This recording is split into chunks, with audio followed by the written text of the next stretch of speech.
Em toda a história, o homem se pergunta se existem outros seres inteligentes no universo. Esta pergunta impulsionou a corrida espacial e levou a saltos tecnológicos maravilhosos. Mas o que aconteceria se a resposta não se encontrasse em sistemas solares distantes? O que aconteceria se descobríssemos que somos visitados por seres de outros planetas?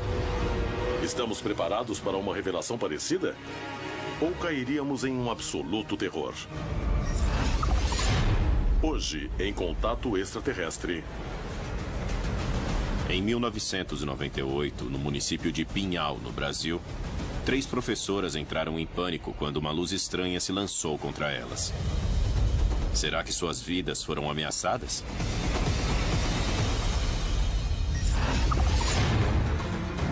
Em 1976, em Morelia, no México, um avião desapareceu e foi detectado horas mais tarde em Acapulco. O piloto falava coisas sem sentido e dizia levar uma mensagem extraterrestre. 2 investigadores se dispõem a chegar à verdade deste evento único. O que aconteceu em sua cabine? Em 2012, em Zarzal del Valle, na Colômbia, uma comunidade tranquila começou a viver com medo. Os moradores afirmam terem visto seres que não são deste planeta. O que houve por trás dessa onda de pânico que tomou a comunidade inteira?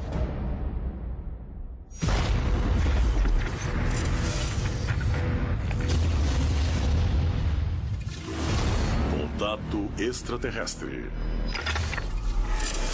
Hoje apresentamos OVNIs e histeria. Não sei se já perdi. Cadê? Ah, tá vendo ali? Ali. A maior parte da humanidade não está preparada para um contato, porque não acredita e tem muito medo de que isso pode acontecer. Quando as pessoas souberem que na máquina tem mais poder bélico do que a maior potência do mundo, elas vão se sentir desprotegidas. Eu acredito que as pessoas querem saber o que está acontecendo. Mas o problema é o poder político ou militar que não quer assumir um problema para o qual ele não tem solução. Porque ele não sabe o que está enfrentando. Se os governos não admitem a existência dos OVNIs, eles têm duas vertentes. Ou eles querem para si essa tecnologia como forma de sobrepujar seus vizinhos, ou não querem se expor ao ridículo. Além das especulações, o certo é que muitos veem riscos verdadeiros em eventos que já estão ocorrendo. Certamente o fenômeno OVNI é perigoso para o ser humano. Nós não sabemos que tipo de energia são usados na locomoção dessas naves. E essas energias podem nos afetar, causar danos. Como que uma população pode se sentir segura com um governo que não consegue tomar conta do seu espaço aéreo? Como que uma população pode se sentir segura se as autoridades não conseguem impedir que os campos de plantação sejam tomados, sejam feitos desenhos nessas plantações, os animais sejam mutilados, as pessoas sejam abduzidas? Estes fenômenos não são controlados e estão totalmente fora da possibilidade de controle por qualquer meio. Os especialistas acreditam que a presença de seres de outros planetas revelaria uma superioridade tecnológica que nos colocaria em perigo. A impossibilidade de nos defender causaria pânico na população. No continente se escondem muitas histórias de testemunhas que viveram situações de terror absoluto. O que há por trás desses relatos? Conhecê-los é a chave para compreender o que se esconde por trás do fenômeno OVNI. Em uma noite fria de 1998, no Rio Grande do Sul, 3 professoras da zona rural foram tomadas por um pânico cego quando uma luz estranha se lançou contra elas.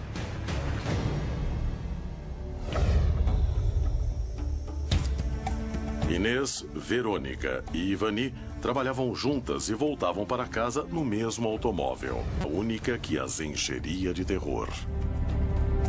O fato que aconteceu conosco em 1998, mais ou menos no mês de julho, não lembro hoje bem a data, e foi um fato bem interessante.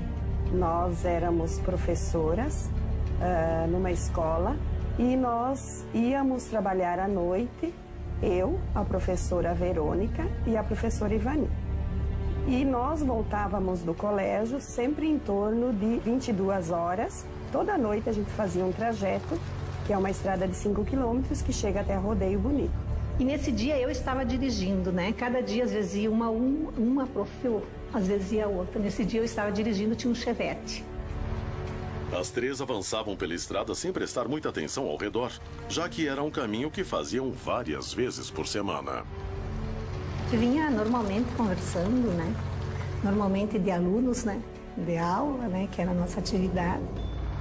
Após rodar alguns minutos, quando já se encontravam no meio do nada, o automóvel começou a falhar de repente.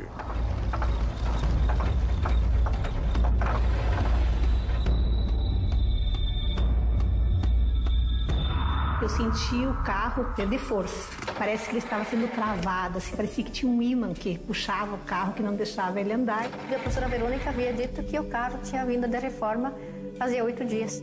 As três se surpreenderam quando o automóvel parou, sozinhas, no meio da noite e sem conhecer a causa. Não faziam ideia do que estava prestes a acontecer. Acabou de colocar que o carro estava muito bem, agora estava todo, né? E aí aconteceu esse fato e não entendemos o porquê que totalmente, tipo, perdeu. Ele parou assim, de repente. Aí ele apagou, é uma estrada de interior. Eu, que não entendia de nada de carro, não era motorista na época, permaneci dentro do carro e a Inês e a Verônica desceram para ver o que estava acontecendo, né? Verônica e Inês começaram a examinar o motor do veículo para ver se encontravam alguma falha. Não tinha nada de problema, não foi falta de gasolina, não foi falta de nada. Ele simplesmente parou, né? Apenas o pisco foi a única coisa que ficou alerta, né? Ficou ligado. Não tínhamos nem lanterna, nenhum tipo de luz, não tínhamos celular na época, né? Consideraram que fosse uma falha mecânica e decidiram esperar alguém passar para ajudá-las. Mas a noite só estava começando e a falha do carro era o primeiro sinal de que algo estranho estava prestes a acontecer.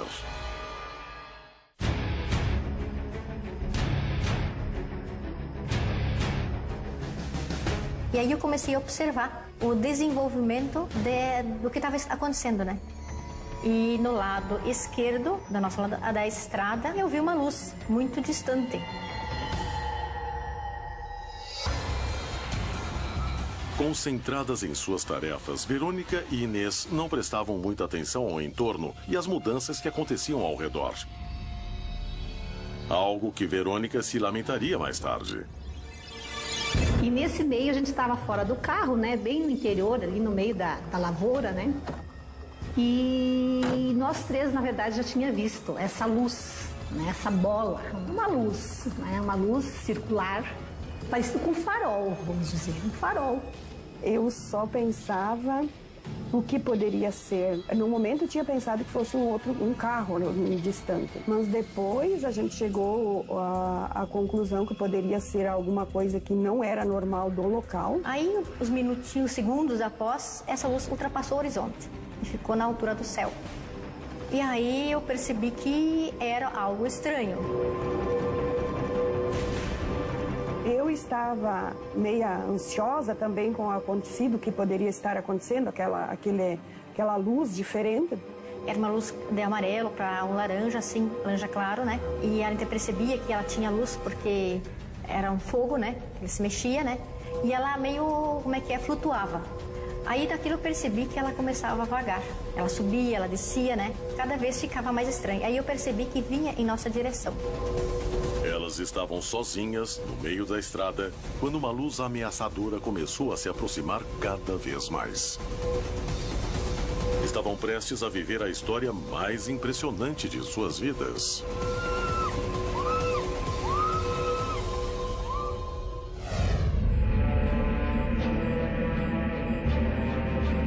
Na manhã de 21 de junho de 1976, um piloto iniciante decolou em Morelia e desapareceu dos radares. Quase 40 anos depois, 2 pesquisadores experientes vão em busca da verdade. Realmente aconteceu em uma das histórias mais fascinantes do México e do mundo. Quando todos achavam que o avião estava perdido, ele fez um pouso de emergência em Acapulco, utilizando rotas aéreas que não conhecia e nem sabia voar.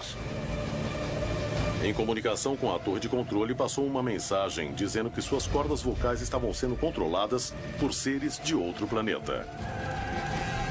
A parte exterior da aeronave contribuiu com mais mistério a esse relato. Seria um caso em que a mente pregou uma peça no homem?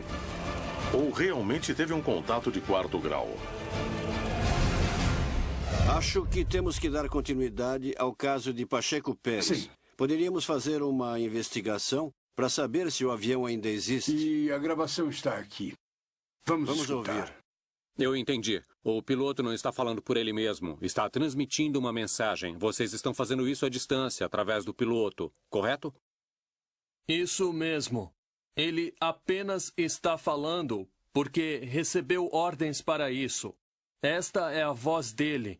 Ele está falando, mas não faz por vontade própria. Nós o estamos utilizando como se fosse um microfone. Seus equipamentos são muito primitivos. Esta é a única maneira de transmitir a mensagem. E não é possível identificar a raça? Nós somos fisicamente iguais a vocês.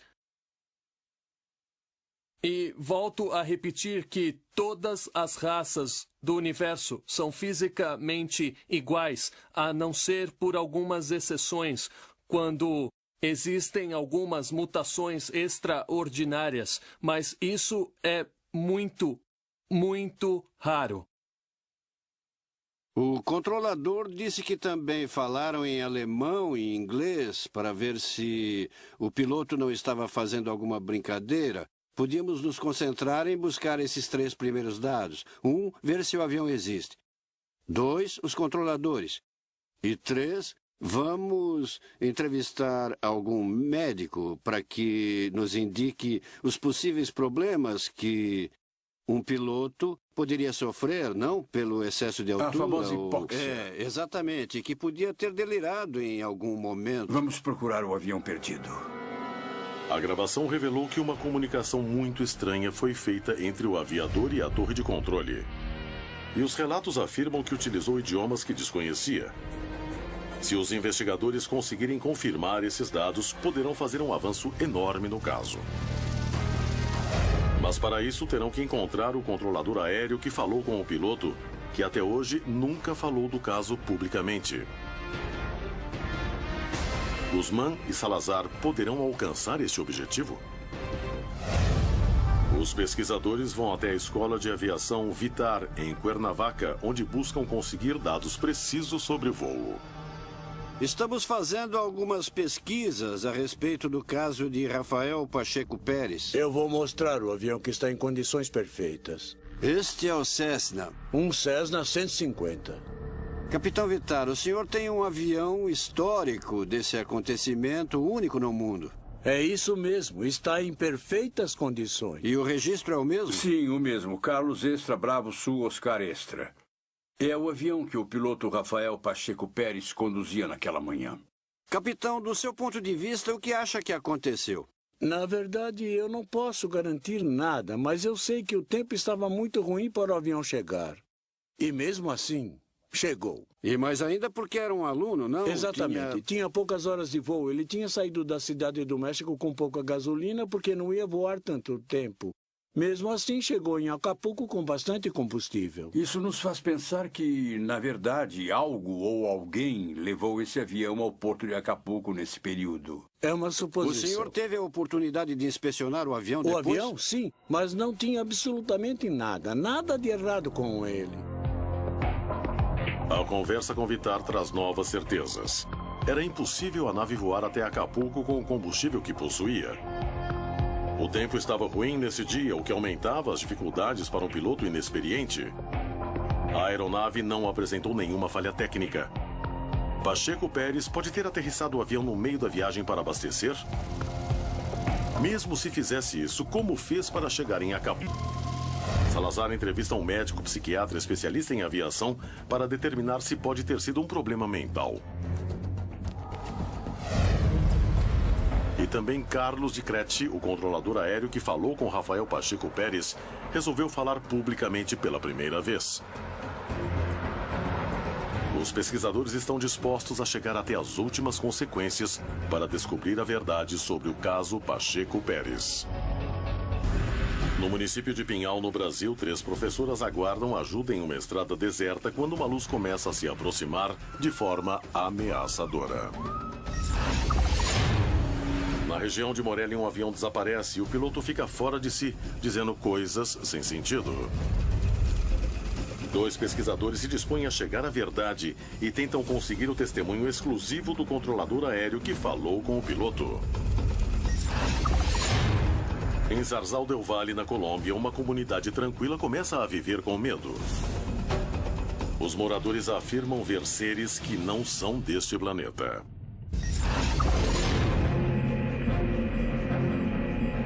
Inês, Verônica e Ivani trabalhavam juntas e voltavam para casa no mesmo automóvel.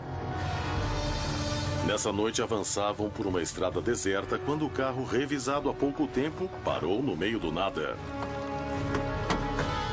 Após alguns minutos esperando que alguém as ajudasse, as 3 começaram a ver uma luz potente e ameaçadora se aproximando.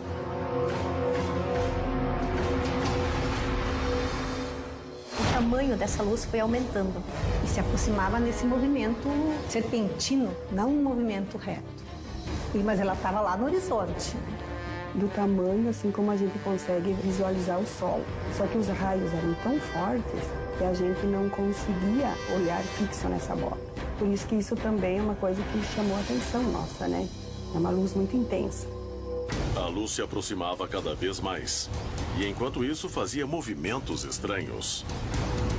Deu a impressão que, como nós tínhamos esse alerta ligado, dava a impressão que ele vinha em nossa direção em função da luz, que era a única coisa que estava ligada naquele momento, né?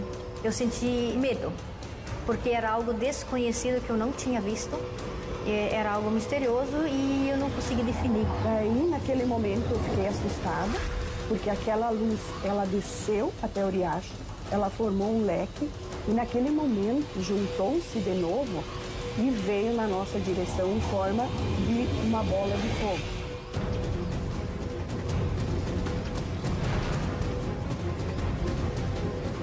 Tive a impressão que esse objeto se chocaria com o carro. Eu tentei avisar, só que eu não consegui falar. Em função do choque que eu vi quando aquilo veio muito rápido em nossa direção, eu tentei falar para elas, mas eu não conseguia. Eu corri para dentro do carro e tive muito medo. Ela entrou muito rápido no carro, a Inês também.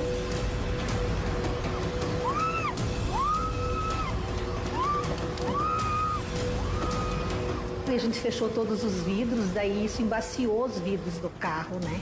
E naquele momento nós nos apavoramos, a professora Verônica entrou em pânico, que era a motorista do carro. A Verônica muito nervosa, né?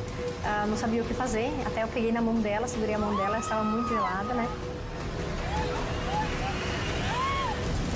A luz se aproximava cada vez mais depressa delas. Nessa velocidade, faltava pouco para alcançá-las. Ela agarrou-se ao volante do carro, né? E ela debruçou-se sobre o volante e chorava muito naquele momento. Eu relaxei para baixo do banco e não olhei mais, sabe? Não quis mais saber. Verônica resolveu ignorar o que acontecia fora do carro. Mas o estranho objeto se aproximava cada vez mais perigosamente delas. Essa luz chegou mais ou menos de 5 a 10 metros perto da cerca onde nós estávamos. Ela chegou a iluminar dentro, né? Mas como o carro estava muito embaçado, o vidro, né? A gente não conseguia visualizar dentro do carro, mas chegou a iluminar, sim. E naquele momento, eu só dizia para a professora Verônica, desliga os alertas do carro. Inês e Ivani acreditavam que o objeto se aproximava por causa do pisca-alerta do carro, que continuava aceso. E pediam para que Verônica reagisse para desligar antes que fosse tarde demais. Os gritos a fizeram reagir, mas só conseguiram ver algo ainda mais estranho. E aí, como foi desligado o alerta e ficamos totalmente no escuro, Aí aquela luz estacionou um pouco no ar, como se estivesse tomando uma decisão, sei lá, o rumo que tomaria. E aí ela seguiu paralelamente à cerca, nesse potreiro, né? E aí ela foi subindo e sumiu. Quando a luz se foi, nós três ficamos dentro do carro, não saímos mais do carro. Foi um período longo para nós, a gente sentiu assim um período de angústia, de medo, por estarmos sozinhas, né? Numa estrada praticamente deserta. Então a gente ficou bastante preocupadas, né? Com o que poderia acontecer. E também a incerteza se aquilo realmente tinha ido embora ou voltaria. Foi infinito o tempo. Foi, não vou saber te precisar, mas foi assim, foi até vir o socorro. Depois que a luz desapareceu, a ajuda mecânica chegou. Elas ainda estavam alteradas por causa da experiência. Os mecânicos examinaram o automóvel e não encontraram nenhuma falha. De forma estranha, tudo tinha voltado ao normal. Não encontrou nada no carro, o carro funcionou normal daí, né?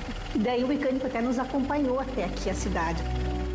Será que a falha do automóvel teve relação com a luz que apareceu no céu? Se não foi isso, por que depois que se afastou puderam seguir sem problemas? Eu penso que essa bola de fogo é algo muito estranho. Eu não vou pensar, porque, como eu te disse, a gente não chegou a ver nada, né, que fosse um disco voador, uma coisa assim, né? Apenas uma bola de fogo. Penso que era uma bola de fogo estranha. A experiência das 3 professoras é cheia de mistérios. Foram fatos sem relação? Ou algo mais aconteceu esta noite? Se foi um fenômeno natural, qual foi a relação com a falha do automóvel? Por que a luz sumiu quando desligaram o pisca-alerta? A existência de OVNIs é algo admitido pela ciência e muitos acreditam que os governos ocultam informações sobre a verdadeira origem desses fenômenos. Por que os relatórios oficiais não são divulgados? O homem está pronto para lidar com a hipótese de que os OVNIs tenham uma origem alienígena? A sociedade implora aos berros que desçam imediatamente, que se apresentem e nos digam de onde vêm e qual é a mensagem que nos trazem. Mas, por outro lado, também temos aquelas hipóteses que são tratadas dentro do âmbito da exopolítica, que é de que maneira vamos nos relacionar, os seres humanos, politicamente, com os extraterrestres. Acho que se os alienígenas se rebelarem, nós não teremos apenas medo e pânico. Quando nos dermos conta de que não estamos sozinhos, todas as religiões elas seriam afetadas. As religiões não estão preparadas para aceitar que a raça humana não é a única inteligência no universo. Muitos especialistas acreditam que as religiões confundiram as divindades com seres de outro planeta. Eu acredito que não é nenhuma ameaça. Inclusive, há muitas pessoas na igreja, na história, e não só agora, que acreditam na existência de seres vivos em outros planetas. E que alguns até acreditam que tenham visitado a Terra. Mas isso não cria nenhum problema para a fé da Igreja Católica. Nós não lemos na Bíblia que existem milhões de civilizações por aí afora. O que nós lemos é que nós somos a única raça criada à imagem de Deus. E quando se derem conta de que a religião e seus ensinamentos estão errados, isso vai criar problema para muita gente. Muitos especialistas acreditam que as religiões poderiam ser interpretadas pela evidência do fenômeno OVNI. Isso poderia significar a queda de todo um sistema de crenças. As antigas culturas e todas as religiões nos falam de anjos, de muitos deuses. Na América do Sul falam a respeito de deuses que em algum momento chegaram das estrelas de algum lugar do universo. Se envolveram com os seres humanos e uma hora disseram: senhores, vamos embora, já ensinamos tudo o que precisávamos e agora vamos voltar para o nosso lugar de origem. Mas prometeram voltar um dia. O que será que vai acontecer se, por acaso, esses deuses famosos voltarem? A polêmica em volta do fenômeno OVNI envolve diversas áreas, revelando que seu estudo também permite conhecer melhor a essência do homem. Conhecer a verdade por trás dos relatos de aparições desafia cientistas e pesquisadores de todo o planeta. Em 21 de junho de 1976, Rafael Pacheco Pérez fazia um treino aéreo sobre Morelia quando desapareceu. Horas mais tarde, aterrissava em Acapulco com o tanque de combustível quase cheio. Uma gravação revelou uma comunicação estranha com a torre de controle, em que o piloto afirmava que estava possuído por seres de outro planeta. O que houve por trás deste episódio? Foi um ataque de nervos? Existe outra explicação? 40 anos depois, 2 investigadores saem em busca da verdade. Alfonso Salazar entrevista um especialista em medicina de aviação para descartar explicações conhecidas. Doutor, conhecendo o caso de Rafael Pacheco Pérez, qual é sua opinião sobre o que aconteceu? Do ponto de vista médico, eu acho que esse indivíduo, ao decolar com seu avião e posteriormente se ver em condições climáticas difíceis, já estando no ar, provavelmente entrou num estado de angústia muito forte. A angústia o dominou e o envolveu. Nessas condições, ele pode ter criado dentro da própria mente estados como esse que ele experimentou. E nessas condições, entrou num estado dissociativo que se chama transtorno dissociativo, que é quando a pessoa não se lembra exatamente do que aconteceu. O médico contribui com uma informação valiosa para compreender o ocorrido. Segundo sua perspectiva, Pacheco Pérez poderia ter sofrido um ataque de angústia a bordo de seu voo. Mas como explicar o retorno do avião com mais combustível do que tinha ao decolar? E por que falaria em idiomas que teoricamente desconhecia? Carlos Decretti, o controlador aéreo que conversou com Rafael Pacheco Pérez, concordou em falar publicamente pela primeira vez. Ele poderia ser a única pessoa com a chave para compreender o que aconteceu exatamente com Pacheco Pérez. A presença de luzes ou supostos seres estranhos criam uma grande histeria na população. Em Zarzal del Valle, na Colômbia, uma comunidade tranquila começa a viver com medo. Os moradores afirmam ver seres que não são deste planeta.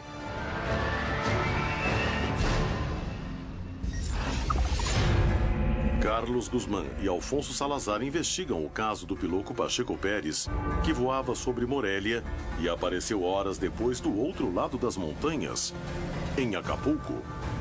Já comprovaram que o piloto não tinha experiência para realizar o voo e que o avião não tinha combustível suficiente para completar o trajeto. Eles estão dispostos a chegar até as últimas consequências para descobrir a verdade sobre um dos casos mais surpreendentes do México. Carlos Guzmán chega a Metepec, onde o espera o controlador aéreo Carlos Decretti, que pela primeira vez falará sobre o que aconteceu neste dia. Ele pode ser a única pessoa com a chave para compreender o que aconteceu exatamente com Pacheco Pérez. Como foi que o senhor recebeu a chamada de socorro deste jovem? Eu estava em meu turno de trabalho normal na torre de controle de Acapulco. E entrou a chamada na frequência da torre de controle. Mandei prosseguir e dizer a posição. Ele disse: o piloto está voando em um estado hipnótico. Nós estamos utilizando suas cordas vocais para falar com vocês. Era uma voz completamente metálica, em uma linguagem normal, mas com um tipo de voz disfarçada, mas metálica. Ele me disse: somos extraterrestres. E eu respondi: como é que vocês conseguem falar na minha língua assim? Ele me disse: nós podemos falar no idioma deste mundo ou de qualquer mundo. Daí falei em alemão e ele me respondeu no inglês perfeito. Em pouco tempo já estavam comigo na torre o inspetor de aviação civil e o próprio comandante do aeroporto, assustadíssimos. E daí a comunicação foi cortada e se restabeleceu quase de imediato, já com a voz do piloto, que começou a gritar: sou o 82, sou o aluno 82 da Escola do México. E disse: estou vendo o meu relógio, são 11h30 da manhã. Eu decolei às 8h15 da cidade do México. Passaram-se 2 ou 3 horas e estou vendo que estou voando sobre o mar. Não sei onde estou nem como cheguei aqui.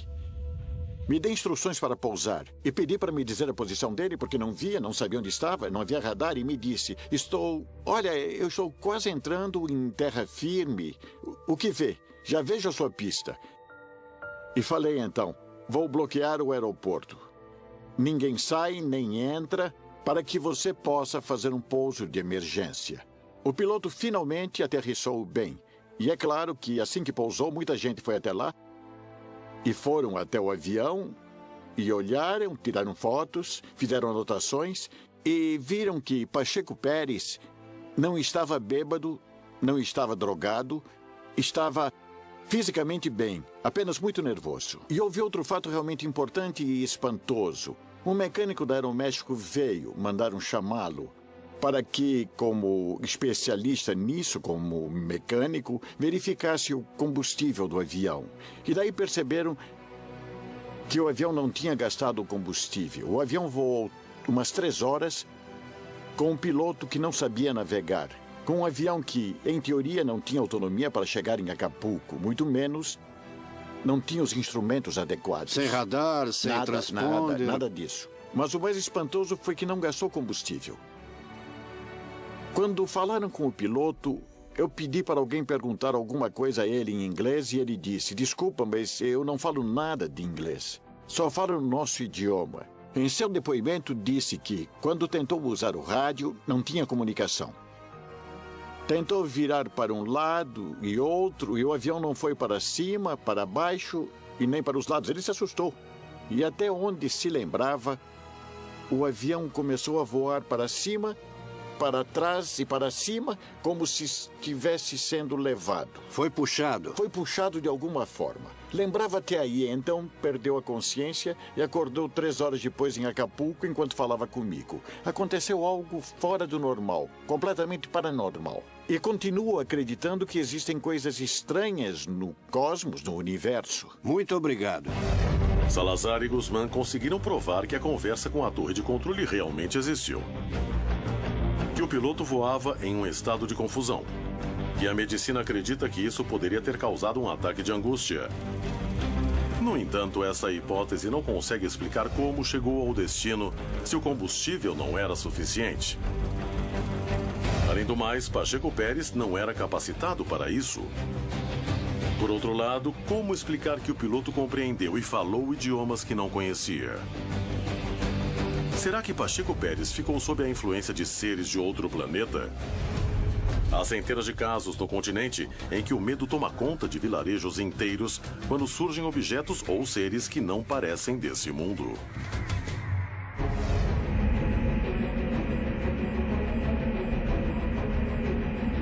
Em dezembro de 2012, os moradores de Zarzal del Valle começaram a viver noites de terror. Segundo eles, se depararam com seres muito ágeis e que não eram desse planeta. Luiz e Rafael Perea são 2 irmãos que já tinham ouvido boatos sobre os seres estranhos que apareciam à noite. Mas nenhum deles achava que iria caçar a criatura. No dia 27 de dezembro, eu estava na minha casa, que fica bem perto daqui, quando meu irmão me falou: olha, eu estou ouvindo uns barulhos estranhos em casa. E daí eu falei para ele: eu vou dar uma passada aí à noite para ver o que é. Rafael resolveu investigar o que era esse barulho e se tinha alguma relação com os boatos que tinha escutado. Ingenuamente, ele foi até a casa pensando que se tratava de algum mal-entendido.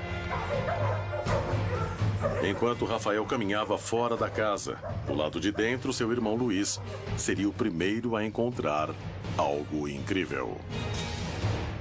Eu estava dentro de casa quando eu vi o cachorro latir. Então eu fui e abri a janela.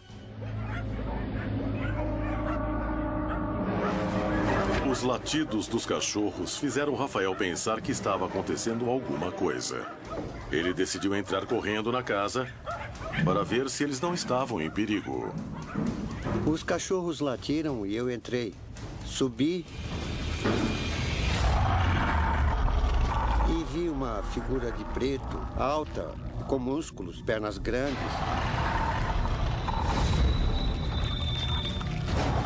Eu fiquei olhando por um tempo, assim, uns 5 minutos. E acendeu uma luz vermelha que ficou piscando. Ela ficou lá um tempo e depois se apagou.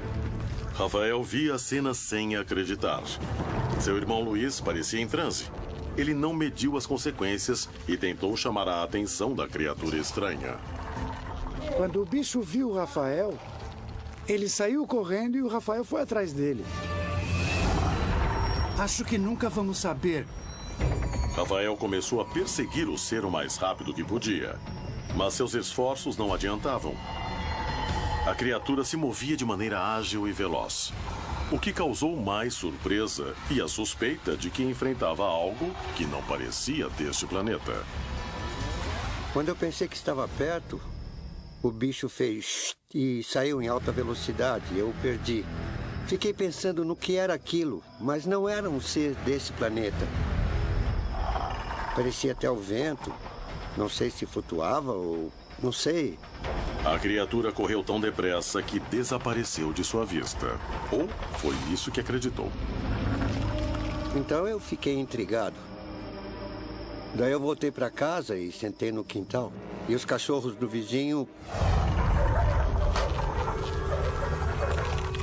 Será que estava lá?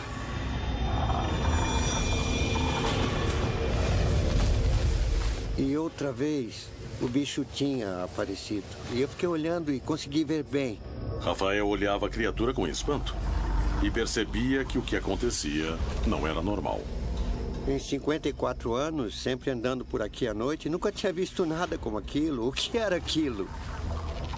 Me senti uma coisa ruim, porque ele se armou, fazia um barulho, ficava assim como se quisesse brigar. Rafael não ficou assustado. Estava disposto a arriscar tudo, inclusive a vida, para descobrir o que era este ser e o que se escondia por trás de sua estranha figura. Eu fiquei, ele foi se afastando e entrou no meio do pomar de goiaba. Eu não fui atrás porque senti medo, porque estava muito escuro, não dava para ver e mas ele foi embora por cima da colina. Rafael não entendeu o que tinha se aproximado deles. Quando pensou que a calma havia voltado ao vilarejo, os seres estranhos voltaram. E tempos depois, os irmãos Ramiro e Nelly Varela também entrariam para a lista de testemunhas que tinham visto o mesmo.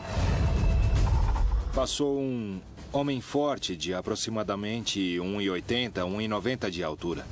Ramiro Varela viu passar uma figura estranha, que chamou sua atenção. Totalmente preto. Era o corpo todo, não sabia se era a pele, mas era totalmente preto, um preto brilhante. Isso chamou minha atenção e eu fui atrás dele. E eu não alcancei. Daí eu voltei ao engenho de cana e estávamos trabalhando.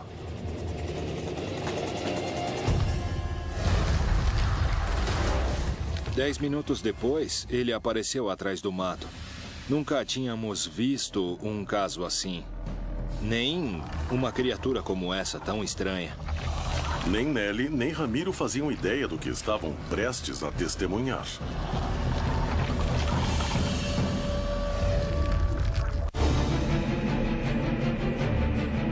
No final de 2012, a comunidade de Zarzal del Valle, na Colômbia, começou a viver noites de terror, diante de boatos de que um ser de aspecto humanoide aparecia à noite. Ramiro e Nelly trabalhavam em um engenho de cana-de-açúcar quando o ser apareceu e começou a observá-los. Eu estava lavando roupa quando o meu irmão me disse: Nelly, tem um homem estranho andando por aqui. Fala para a senhora da casa emprestar a espingarda. Eu fiquei muito assustada. Afinal, uma espingarda para quê?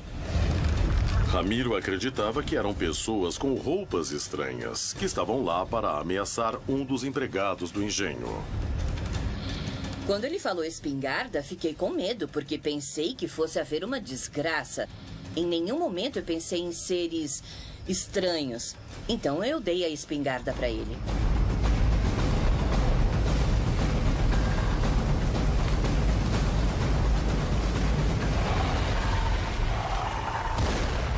Eu dei um tiro. E na mesma hora ele Ele saiu correndo, mas eu não mirei para acertar. Foi só para assustar, para ver a reação que ele ia ter. Mas a única coisa que o bicho fez foi... como se quisesse me pegar. O ser continuou correndo pelo lugar, se projetando muitos metros a cada salto. E quando me dei conta de que aquilo que acontecia era uma coisa fora do normal, claro que eu senti medo também. O ser se aproximava cada vez mais e todos que estavam presentes notavam que o que viam não parecia uma criatura deste planeta, o que aumentava o temor. Na hora de correr, de saltar, fazia com uma agilidade impressionante. Não ouvia o barulho quando caía, mas sentia a vibração como se movesse a terra. Ele começou a correr pela estrada, mas com uma velocidade muito grande. E todos sentimos um temor, um medo mesmo.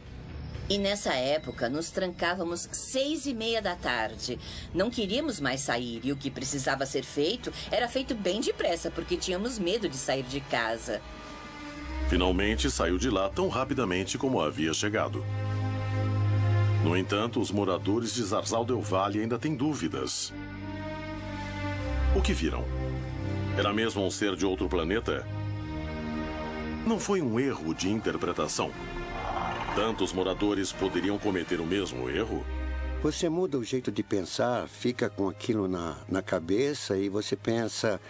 O que será? Será que é desse planeta? O que chama muito a atenção é por que aqui, o que tem nesse lugar de especial.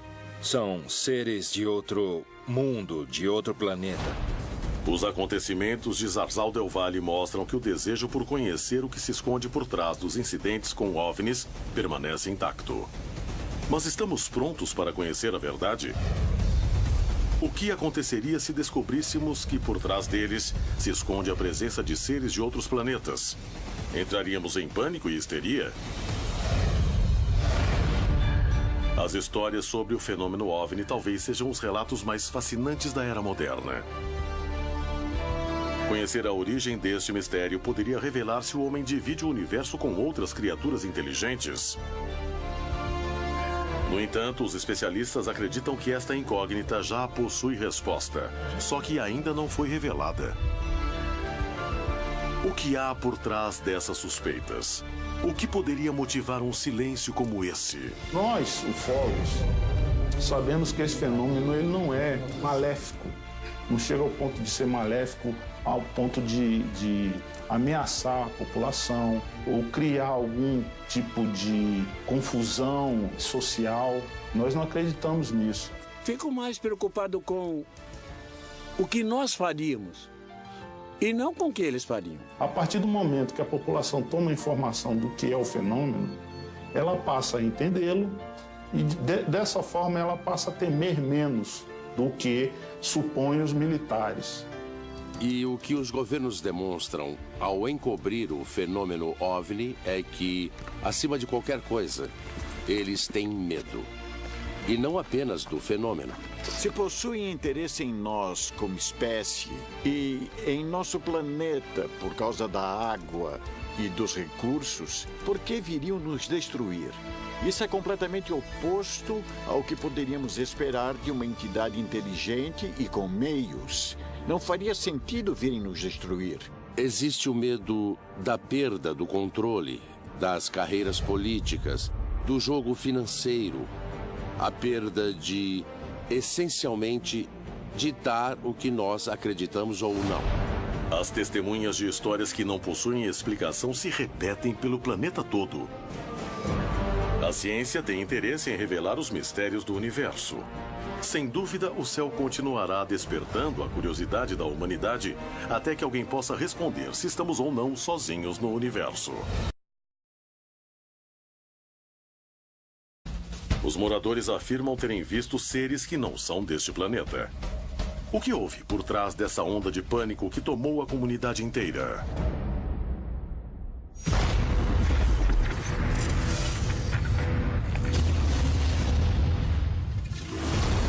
Contato extraterrestre. Hoje apresentamos OVNIs e histeria. Não sei se já perdi. Cadê? Ah... Tá vendo ali? Tá vendo ali? Ali. A maior parte da humanidade não está preparada para um contato, porque não acredita e tem muito medo de que isso pode acontecer. Quando as pessoas souberem que na máquina tem mais poder bélico do que a maior potência do mundo, elas vão se sentir desprotegidas. Eu acredito que as pessoas querem saber o que está acontecendo. Mas o problema é o poder político militar que não quer assumir um problema para o qual ele não tem solução. Porque ele não sabe o que está enfrentando. Se os governos não admitem a existência dos OVNIs, eles têm duas vertentes. Ou eles querem para si essa tecnologia como forma de sobrepujar seus vizinhos, ou não querem se expor ridículos. Uns minutos, quando já se encontravam no meio do nada, o automóvel começou a falhar de repente.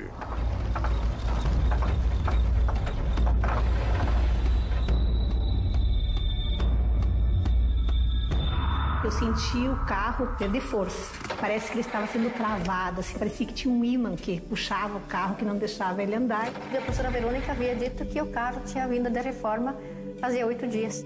As três se surpreenderam quando o automóvel parou, sozinhas, no meio da noite e sem conhecer a causa. Não faziam ideia do que estava prestes a acontecer. Acabou de colocar que o carro estava muito bem, agora estava todo, né? E aí aconteceu esse fato e não entendemos o porquê que totalmente, tipo, perdeu. Ele parou assim, de repente. Aí ele apagou, é uma estrada de interior. Eu, que não entendia de nada de carro, não era motorista na época, permaneci dentro do carro e a Inês e a Verônica desceram para ver o que estava acontecendo, né? Verônica e Inês começaram a examinar o motor do veículo para ver se encontravam alguma falha. Não tinha nada de problema, não foi falta de gasolina, não foi falta de nada. Ele simplesmente parou, né? Apenas o pisco foi a única coisa que ficou alerta, né? Ficou ligado. Não tínhamos nem lanterna, nenhum tipo de luz, não tínhamos celular na época, né? Consideraram que fosse uma falha mecânica. Além das especulações, o certo é que muitos veem riscos verdadeiros em eventos que já estão ocorrendo. Certamente o fenômeno OVNI é perigoso para o ser humano.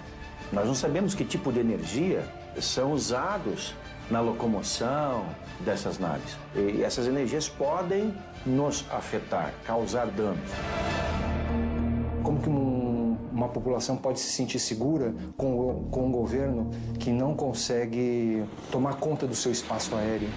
Como que uma população pode se sentir segura se as autoridades não conseguem impedir que os campos de plantação sejam tomados, sejam feitos desenhos nessas plantações, os animais sejam mutilados, as pessoas sejam abduzidas? Estes fenômenos não são controlados e estão totalmente fora da possibilidade de controle por qualquer meio. Os especialistas acreditam que a presença de seres de outros planetas revelaria uma superioridade tecnológica que nos colocaria em perigo. A impossibilidade de nos defender causaria pânico na população. No continente se escondem muitas histórias de testemunhas que viveram situações de terror absoluto. O que há por trás desses relatos? Conhecê-los é a chave para compreender o que se esconde por trás do fenômeno OVNI. Em uma noite fria de 1998, no Rio Grande do Sul, 3 professoras da zona rural foram tomadas por um pânico cego quando uma luz estranha se lançou contra elas.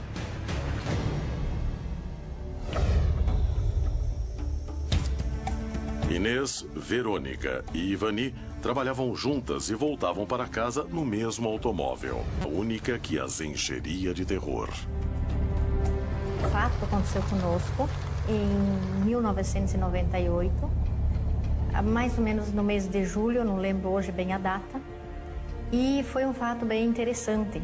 Nós éramos professoras numa escola e nós íamos trabalhar à noite, eu, a professora Verônica e a professora Ivani. E nós voltávamos do colégio sempre em torno de 22 horas. Toda noite a gente fazia um trajeto, que é uma estrada de 5 quilômetros que chega até Rodeio Bonito.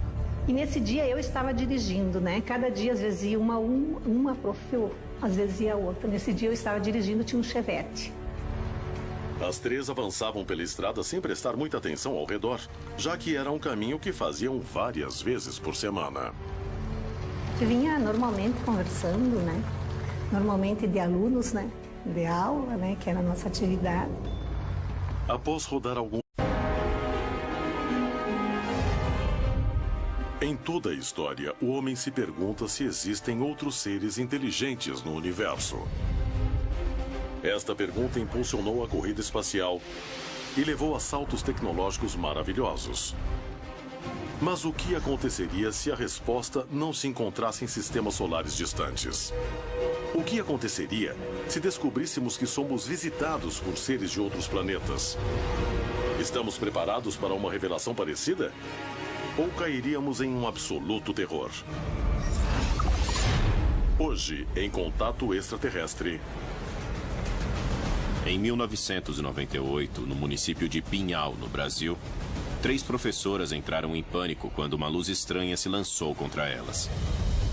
Será que suas vidas foram ameaçadas?